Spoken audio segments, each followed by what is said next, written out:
Bonjour à tous, j'espère que vous allez bien. Pour ceux qui ne me connaissent pas, je suis Santadine et je suis ravie de vous accueillir sur cette chaîne. Lors d'une précédente vidéo, je vous ai partagé le début de l'histoire de la veuve de Sarepta. L'idée était de prendre conscience en fait que la parole de Dieu parlait de parents célibataires et là en l'occurrence il s'agissait d'une veuve, d'une maman célibataire. Et aujourd'hui, je voulais partager avec vous la deuxième partie de l'histoire parce que l'histoire de la veuve de Sarepta ne s'arrête pas là.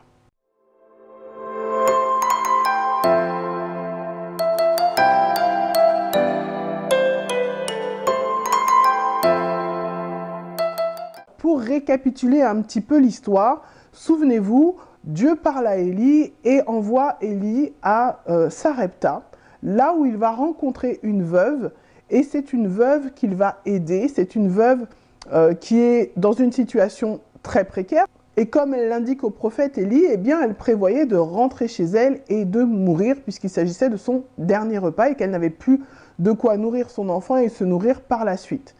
Et dans cette histoire, donc, Dieu va utiliser le prophète Élie pour accomplir un miracle. Et le miracle, en fait, qui va s'accomplir dans le foyer de cette femme, c'est qu'il ne va pas manquer ni de farine ni d'huile pendant très longtemps. Mais l'histoire ne s'arrête pas là.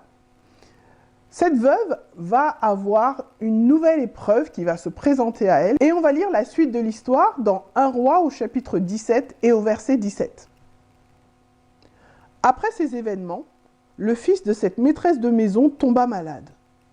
Sa maladie fut si violente qu'il cessa de respirer. La femme dit alors à Élie, « Que veux-tu, homme de Dieu? Es-tu venu chez moi pour me rappeler le souvenir de ma faute et pour faire mourir mon fils ?»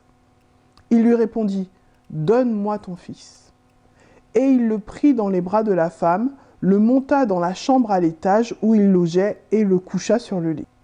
Puis, il fit appel à l'Éternel et dit, « Éternel mon Dieu, est-ce que tu vas faire du mal au point de faire mourir son fils, même à cette veuve qui m'a accueilli chez elle ?» Puis il s'étendit 3 fois sur l'enfant, fit appel à l'Éternel et dit, « Éternel mon Dieu, je t'en prie que l'âme de cet enfant revienne en lui. » L'Éternel écouta Élie, l'âme de l'enfant revint en lui, et il retrouva la vie. Élie prit l'enfant, le descendit de la chambre jusque dans la maison et le donna à sa mère en lui disant « Voici ton fils est vivant. » La femme dit alors à Élie « Je reconnais maintenant que tu es un homme de Dieu et que la parole de l'Éternel dans ta bouche est vraie. » Cette histoire est assez étonnante parce que ce qu'on peut voir en fait, c'est qu'il y a 2 miracles, mais 2 réactions différentes. Le premier miracle, souvenez-vous, la veuve est dans une attitude de soumission et d'obéissance. Elle va faire un acte de foi, elle va vraiment prendre au mot le prophète et faire ce que le prophète lui a dit de faire. Mais le deuxième miracle, quand on lit dans la parole, on se rend compte qu'elle est très en colère. Elle va même jusqu'à s'en prendre au prophète Élie en disant « Que veux-tu, homme de Dieu? Es-tu venu chez moi pour me rappeler le souvenir de ma faute et pour faire mourir mon fils ?» Elle a l'impression de payer les erreurs qu'elle a faites parce qu'elle va dire à l'homme de Dieu « Mais qu'est-ce que tu veux, quoi? Pourquoi tu fais ça? Pourquoi tu fais ça? C'est pour me faire payer, c'est pour me punir. » Quand on regarde l'attitude du prophète Élie, lui ne va pas dire grand-chose. Il va juste prendre l'enfant et puis il va monter dans la chambre avec lui. Et parce que vous l'aurez compris, pendant cette période, en fait, cette veuve hébergeait le prophète Élie. Il y a quand même quelque chose qui m'a interpellée.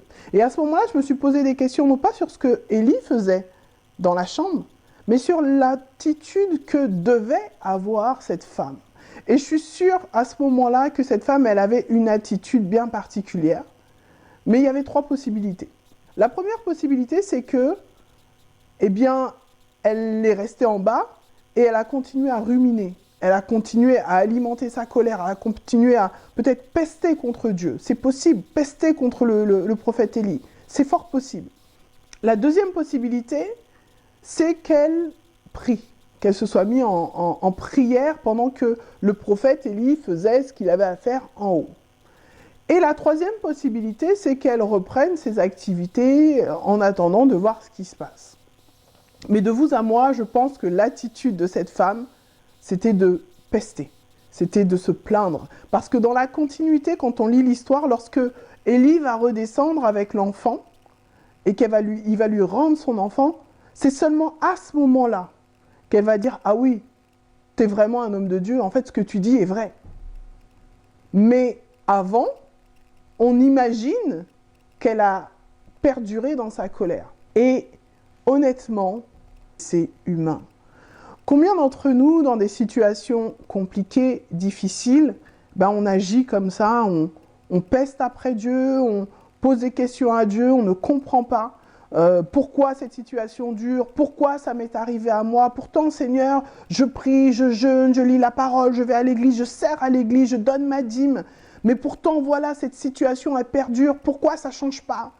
Et je pense qu'à ce moment-là, quand Élie est parti avec son fils, c'est l'attitude qu'elle a eue, cette femme, de continuer à dire « Mais Seigneur, moi je ne comprends pas, j'ai rien fait de mal, c'est pas de ma faute, la situation était comme celle-ci, il y a eu la famine, j'ai rien pu faire, et puis là maintenant tu prends mon fils, mais pourquoi? Pourquoi Seigneur, pourquoi ?» Et j'ai envie de nous encourager à veiller sur l'attitude que nous avons dans l'épreuve. Parce que cette femme ne savait pas ce qui se passait avec le prophète Élie. Elle n'avait aucune idée de ce qui se passait dans la chambre. De la même manière que quand nous on prie à Dieu, on n'a aucune idée de ce qui se passe dans l'invisible. On ne sait pas comment Dieu est en train de préparer les choses, comment Dieu est en train d'agir. Mais ce qui va être important, c'est l'attitude que nous allons avoir dans ce moment d'attente. Dans l'attente du miracle, dans l'attente d'une réponse, dans l'attente d'une solution. Et aujourd'hui, vraiment, ce sur quoi je veux attirer notre attention, c'est sur le fait que nous n'avons pas de visibilité, certes, sur ce que Dieu fait dans l'invisible, mais nous devons garder notre cœur, parce que la Bible dit de garder son cœur. C'est important de garder son cœur. La colère et l'incompréhension peuvent parfois nous faire douter de Dieu. Mais nous devons garder la foi et nous rappeler que notre Dieu est un Dieu de miracles, que notre Dieu est le Dieu de l'impossible. Là où la situation semble devant nous sans issue, le Dieu qui nous aime au-delà de tout ce qu'on peut imaginer ou penser a la solution parce qu'il est le Dieu de l'impossible. Il n'existe aucune situation que Dieu ne peut résoudre. Le dernier point que je voudrais soulever, c'est que cette femme va reconnaître que Dieu est grand, que Dieu est puissant et que Élie est vraiment l'homme de Dieu. Mais pour cela, qu'elle reconnaisse ça, il a fallu qu'elle voie le miracle. N'attendons pas de voir le miracle pour reconnaître que Dieu est Dieu, que Dieu est le Dieu de l'impossible, qu'il est capable de faire toutes choses, au-delà même de ce qu'on peut imaginer ou même penser. Donc je nous encourage à garder la foi dans les moments difficiles, à ne pas pester contre Dieu, à ne pas être en colère contre Dieu, mais à lui faire confiance sur ce que nous ne voyons pas. La Bible dit que la foi est la ferme assurance des choses qu'on espère et une démonstration de celles qu'on ne voit pas. Ne laissons pas de place au doute, mais laissons la foi grandir en nous, quelle que soit la situation. Seigneur, on veut te dire merci pour ta parole. Merci pour cette occasion encore que tu nous donnes de lire ta parole et d'être enseigné par ton Saint-Esprit. Que cette parole puisse pénétrer dans nos cœurs afin que nous puissions grandir, Seigneur, et comprendre davantage le positionnement que nous devons avoir, Seigneur, dans les épreuves en tant que parents célibataires. Merci de bénir chacun, Seigneur, et chacune des personnes qui va voir cette vidéo, Seigneur. Que cette parole puisse pénétrer les cœurs, toucher les vies, Seigneur, et transformer les mentalités et les attitudes dans le nom de Jésus. Amen. Donc voilà ce que je voulais partager avec vous. J'espère que la vidéo vous a plu et vous a encouragé. Si c'est le cas, n'hésitez pas à la liker, à la partager, à vous abonner si vous le souhaitez. Et je vous dis à très bientôt. Soyez bénis et on se revoit à une prochaine vidéo. Ciao.